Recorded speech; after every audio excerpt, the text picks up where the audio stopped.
The police here in Manchester are trying to piece together just what happened here, and on the face of it, it's quite a complicated crime with several crime scenes. Now, I'm just going to show you a brief map of the area here, just so we can get it clear about where we are and what the police say happened. Now, this is Moston in northwest Manchester. Now, at 10:20 yesterday, the police were called to where I am on Delta Walk, which is in the Moston area of Manchester. And when they got to a house here, they found 41-year-old Robert Jackson dead in the flat. Now, with him was his 13-year-old daughter, Aisha, and she had serious injuries as well, and she is now very ill in hospital.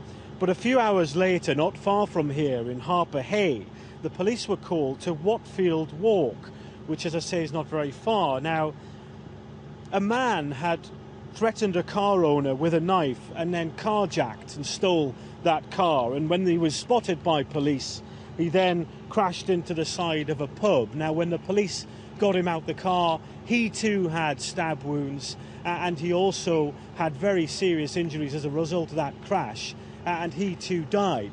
So what the police have here is two crime scenes, two men who are dead, and a 13-year-old girl who is seriously injured. And I'm told that the two men were known to each other, and now the police are trying to figure out what the story is here and why these stabbings took place.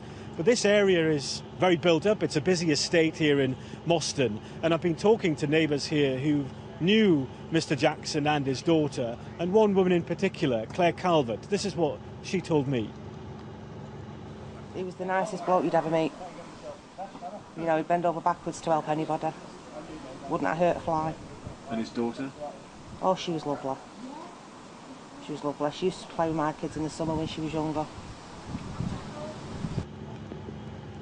So the scenes of crime officers are here in Moston. I'm just going to step out and let you have a look where we are.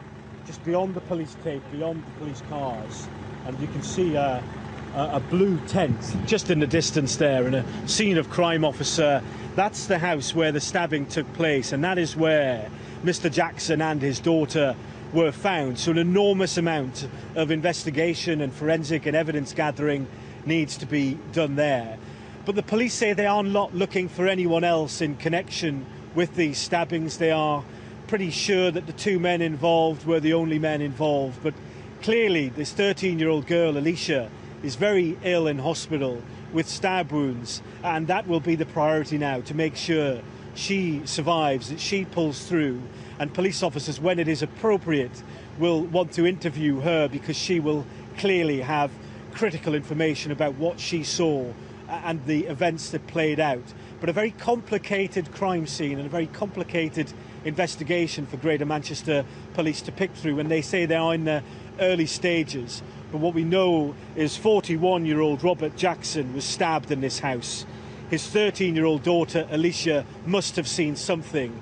And we have another man fleeing the scene, sources tell us, carjacking, stealing a car, crashing into a pub, and dying as a result of that. So a lot for the police to pick through here in Manchester today.